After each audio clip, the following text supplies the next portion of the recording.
Carol, essa é uma última tentativa dos líderes europeus de convencerem o Donald Trump a não tomar nenhuma medida que leve a algum tipo de acordo com os russos na sexta-feira no Alasca. Isso, obviamente, sem consulta aos ucranianos, já que o presidente Volodymyr Zelensky não foi convidado para essa reunião de cúpula, que vai ser uma reunião bilateral entre o presidente Trump e o presidente da Rússia, Vladimir Putin. Vários líderes europeus vão participar dessa conversa hoje, que deve começar em mais ou menos 2 horas e meia, conectando o presidente dos Estados Unidos, o Donald Trump, o seu vice-presidente J.D. Vance, que está passando férias aqui no Reino Unido, vários líderes europeus, o primeiro-ministro aqui do Reino Unido, Keir Starmer, o presidente da França, Emmanuel Macron, o Friedrich Merz, que é o anfitrião dessa cúpula virtual, ele vai estar ao lado do Volodymyr Zelensky da Ucrânia, até o secretário-geral da OTAN, Mark Rutte, foi convidado a participar, todos com o objetivo de tentar convencer o presidente Donald Trump a não fechar nenhum tipo de acordo com o Putin nessa reunião de cúpula na sexta-feira. Os europeus têm uma preocupação muito grande de que o Trump e o Putin, na prática, comecem a redesenhar as fronteiras da Europa, forçando a Ucrânia a ceder quase 20% do seu território para os russos. É um território que neste momento está invadido pelos russos, mas que é reconhecidamente território ucraniano. Os europeus também exigem que um cessar-fogo seja implementado antes de qualquer discussão, qualquer acordo com relação ao final da guerra e a forma como essa guerra vai acabar. Os europeus sabem que, neste momento, a possibilidade da Ucrânia ser forçada a ceder território para a Rússia é muito grande. É um cenário que eles não gostariam que acontecesse, porque isso pode dar ao Putin a ideia de eventualmente iniciar outras aventuras militares em outros países europeus no futuro. Isso se ele não voltar no futuro a atacar a Ucrânia. Também é uma mensagem que pode ser interpretada por muitos outros países como aquela mensagem de que a violência, a guerra compensa. Afinal de contas, foi uma guerra iniciada sem provocação pelos russos que invadiram a Ucrânia há mais de 3 anos e meio. Isso depois de 10 anos de escaramuças entre os dois lados no leste da Ucrânia. É possível que o Donald Trump escute os europeus, mas nós só vamos ter certeza disso na sexta-feira. A própria Casa Branca tem tentado diminuir a importância dessa reunião, ou pelo menos a expectativa dessa reunião com o presidente Putin.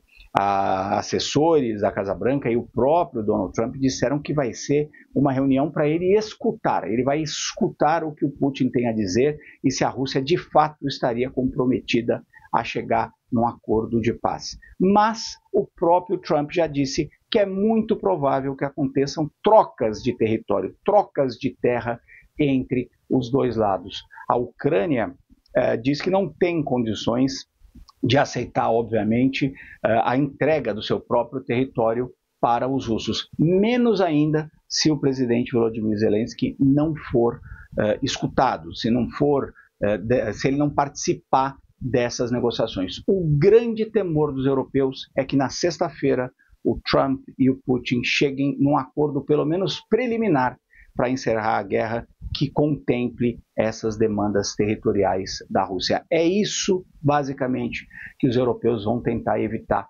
nessa reunião hoje, 2 dias antes dessa reunião de cúpula. Os europeus gostariam muito de também estar no Alasca, assim como Zelensky, mas ninguém foi convidado.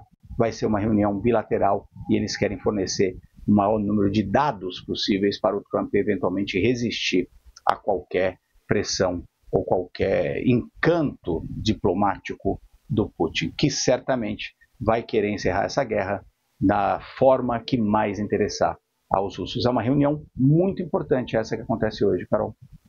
E nesse momento temos imagens, viu, Américo, do Volodymyr Zelensky lá em Berlim, já com Friedrich Merz.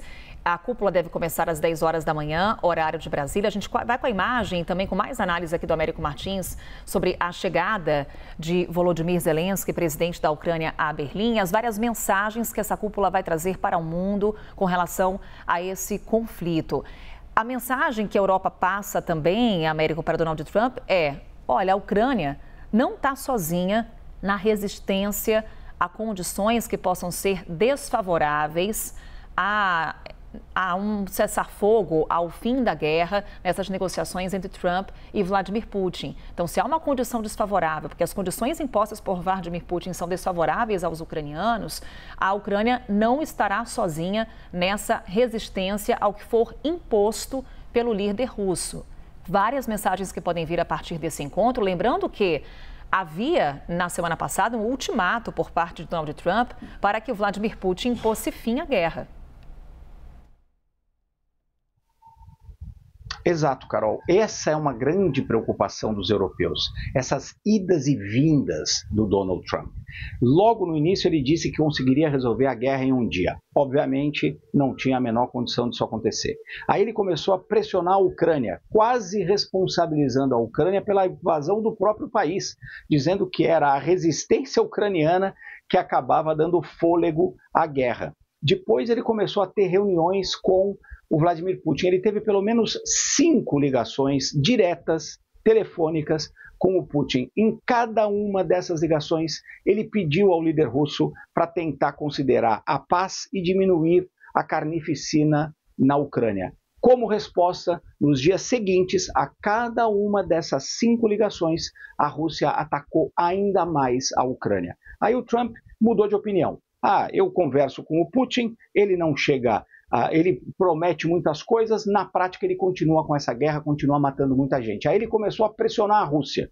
Quando os russos fizeram esse movimento de dizer que aceitariam e queriam uma reunião cara a cara entre o Putin e o Trump começou a dar sinais que estava mudando de novo de opinião mais uma vez. Nessa vez, dizendo que é muito provável que os dois lados, tanto Rússia como Ucrânia, vão ter que fazer uma troca de terras, uma troca de território, que na prática significaria os russos dominando até quase 20% do território ucraniano, uma coisa que não pode ser aceita pela Ucrânia. Os europeus, como você disse, estão completamente alinhados com o Volodymyr Zelensky, mas a Europa sozinha não tem condições de resistir à Rússia, de manter essa guerra no longo prazo. Precisa manter o apoio dos americanos. Então, o grande temor dos europeus é que o Trump, que tem muita pressa em acabar com a guerra, porque ele chegou a prometer que ia acabar com essa guerra em um dia, ele tem muita pressa em acabar com a guerra, ele quer acabar com essa matança, o grande medo dos europeus é que ele acabe concordando com termos, demandas dos russos que sejam impossíveis para a Ucrânia aceitar. E o Zelensky tem dito isso. Se não for uma paz justa, uma paz que contemple também as necessidades e as preocupações de segurança da Europa e especificamente da Ucrânia, é muito pouco provável que seja uma paz duradoura. Os europeus vão passar todas essas mensagens para o Trump e depois vão ter que esperar. Como eles não vão estar na reunião, eles vão ter que esperar para ver o que vai sair da reunião na sexta-feira entre o Trump e o Putin.